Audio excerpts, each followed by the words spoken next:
Hello, my friends. I haven't done a video in dang too long. I keep wanting to do this weekly. How do people do it? Anyway, I hope you'll stay with me today because I have some interesting things to talk about and some personal. So I'm going to do my best to wrap it all, weave it together. I've been back from a family beach trip for 3 days now, and I didn't know it, but I was in a bit of a funk.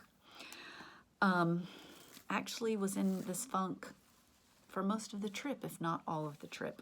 So horrible. It's just life. But I went and I sat down and I was going to read this blog that was recommended, and it was on Taylor Swift and this word, eucatastrophe. So that really interested me because I've heard about eucatastrophe because I like writing and it's kind of a literature term. And J.R.R. Tolkien was the first one who he coined it. And you know, we all know what a catastrophe is, but EU at the front is, that word means good. So it's like a good thing that happens in the midst of what seems catastrophic. So this blogger, I'm going to connect this to my personal life. This blogger, I don't know if I'm saying his name right, but Chris Thiessen is on the Rabbit Room website. He wrote about Taylor Swift and eucatastrophe, and he was proposing that her whole genre is about romance and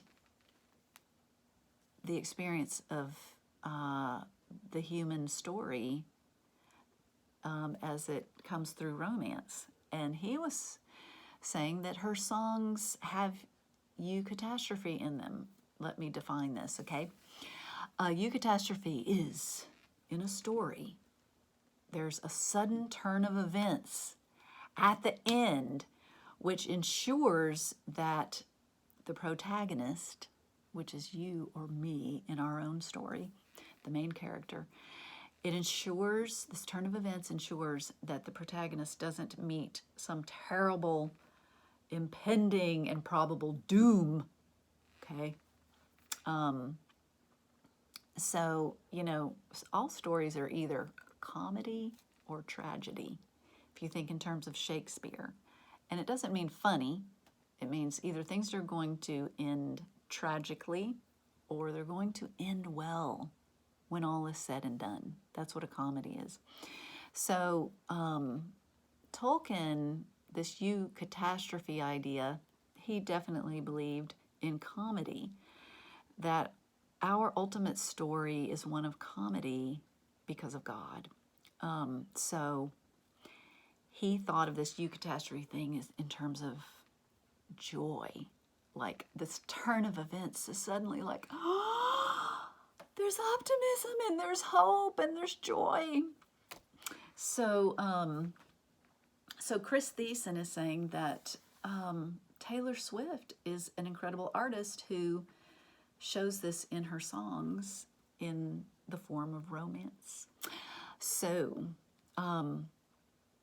my story is ironically today, by reading about eucatastrophe, my ongoing doom of being in a funk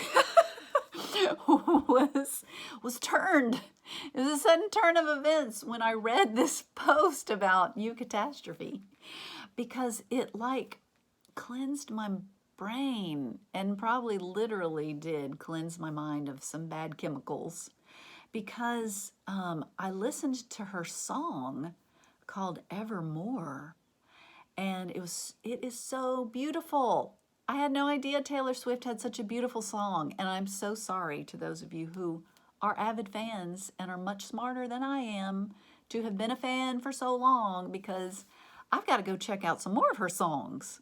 This song, Evermore, has it won awards? Because it should. I sure hope it's won awards. But listening to it just like cleansed the yucky chemicals in my brain probably, and helped me come back to a hopeful outlook. So here's the deal. Let me tell you about my beach trip, okay? We've been waiting on this beach trip for 4 years. So I think that put too much pressure on it. We were going to go last year, but of course, COVID, and I was still recovering from my cancer treatment, so we weren't going to be able to go anyway. But we went this year, and so I was kind of nervous about all the pressure of it needing to be so wonderful. And then I got a cold. And then the weather patterns decided to get funky, and we drove through storms for 2 days to get to the beach. And we got there, and it was all misty and rainy.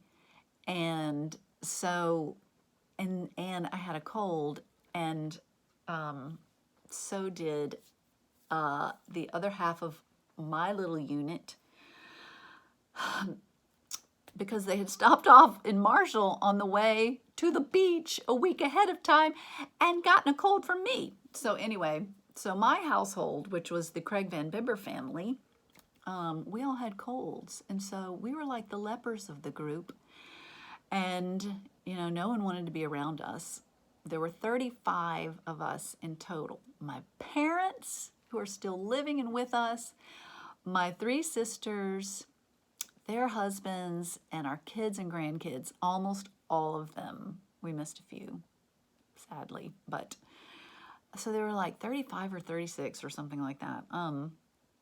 And all of them, understandably so, I wouldn't have wanted to be around us either, but they,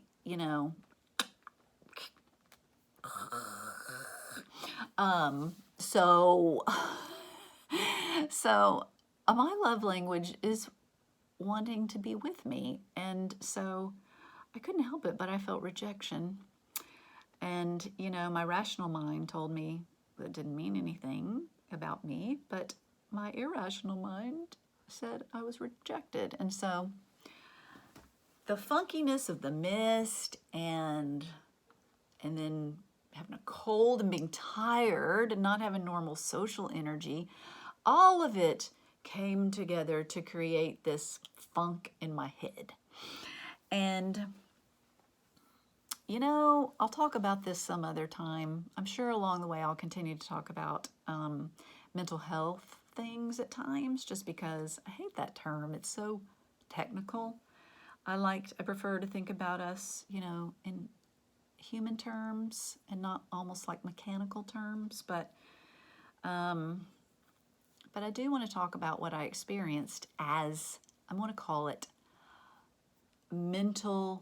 I had a mental allergy, because I don't want to call it mental illness, because sadly, when we think of mental illness, we think of like hospitalization or medication, and those people have a real problem. Now, you can think that I have a problem if you want to, but I want to normalize my experience, because I think it's pretty common. I got in a funk, and I have an allergy to being rejected. So I had a mental allergy, and so what that looks like is like the environment of my mind was clouded and negative. A lot of just automatic negative thoughts. Some people call them ants, automatic negative thoughts. So just, ants come in piles. They don't come in a single dude. It's like an ant pile in your head. All this negative thinking. So in the midst of all this beauty, I wasn't able to feel it as beauty.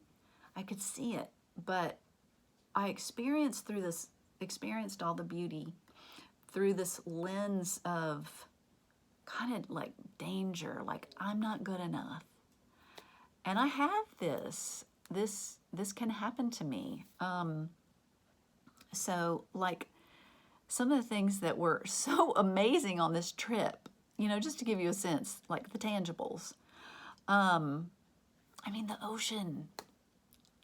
The ocean is just so gorgeous, and I grew up with it, like going, regularly to the ocean, and so it's kind of in my bones or my blood. It just speaks to me. So gorgeous. And the sun rises and the sun sets. And my 3 little grand humans. If I say grandchildren, you just check out, These are grand humans. They're so precious.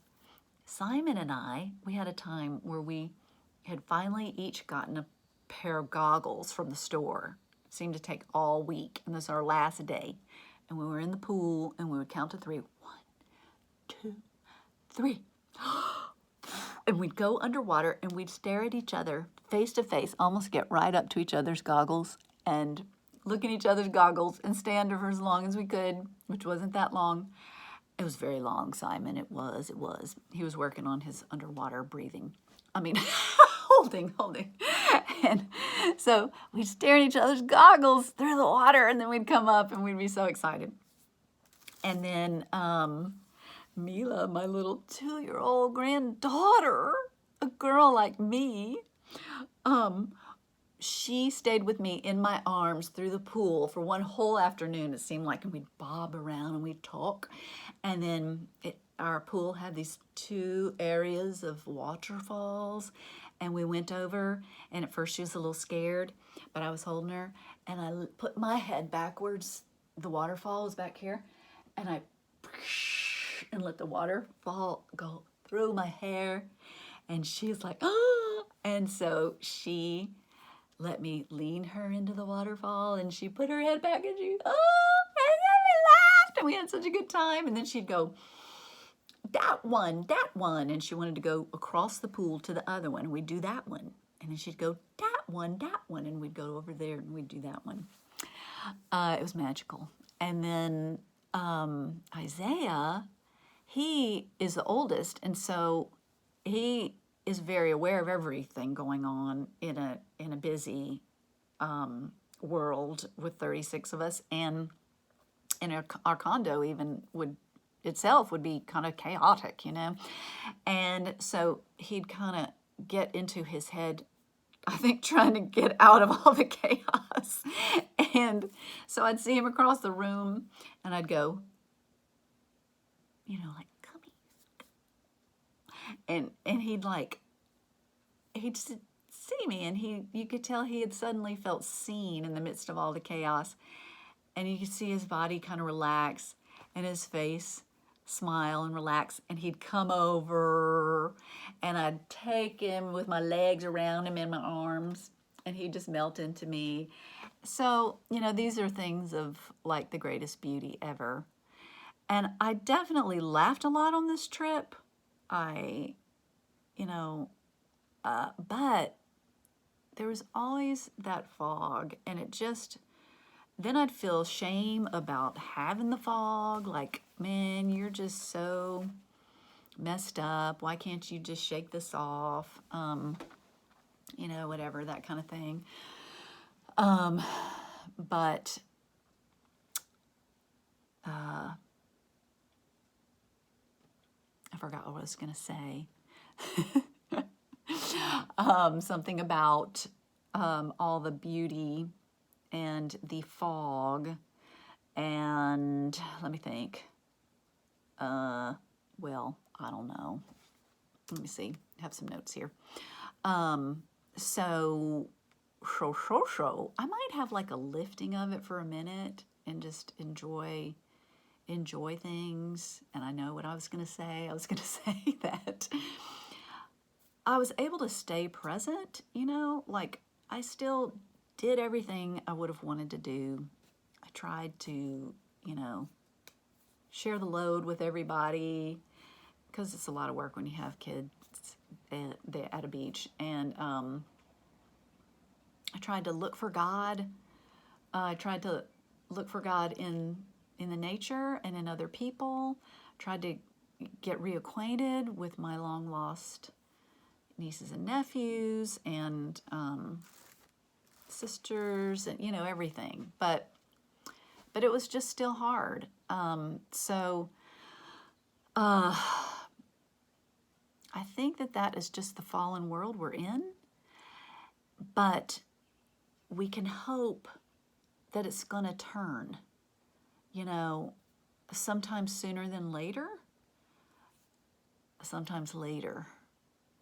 Whether it is a mood like this that I'm had to just walk through during my beach vacation, such a bummer, or whether it's something much bigger, some much bigger hardship and suffering, we can trust in a eucatastrophe, that the tide will turn. The tide will turn. That's who God is. He's a God of hope. So I wanted to read some of these words from Taylor Swift's Evermore song. Oh, when my tide turned by listening to the song. So let's see. Okay. Here it comes. She says, it starts out this way, I think. I replay my footsteps on each stepping stone, trying to find the one where I went wrong, writing letters addressed to the fire. And I was catching my breath, staring out an open window, catching my death. And I couldn't be sure. I had a feeling so peculiar that this pain would be for evermore. Hey, December, guess I'm feeling unmoored. Can't remember what I used to fight for. And that is really what I was feeling. I felt like, yeah, this is all good, but where's the real meaning? Where's what I really usually fight for when I wake up in the morning? And I think part of that is just having no time to myself and kind of losing touch with my own soul. But I was feeling that on this trip. Like, I can't remember why I thought life was so good. And then she comes to the bridge, and it is so beautiful. And another singer comes in, kind of in the background, and they're overlaced. And she's wrestling with somebody, either herself or with someone else, maybe with God. I don't know. But she goes through the bridge, and then she comes back to, and I was catching my breath, floors of a cabin creaking under my step, and I couldn't be sure. I had a feeling so peculiar. This pain wouldn't be forevermore, evermore, evermore. This pain wouldn't be forevermore, evermore. So I wonder what kind of funk, or even worse, you might be facing. If you have a family beach trip coming up, I hope you don't have to go through a fog and you're really alive to the beauty inside you and around you. And maybe try to get alone. I think it might have been better if I'd have tried to get alone some. But most of all, whatever you're going through, remember that the tide will turn, because that's who God is. He's a God of hope. I love you all. Like my video, subscribe, share. See you soon.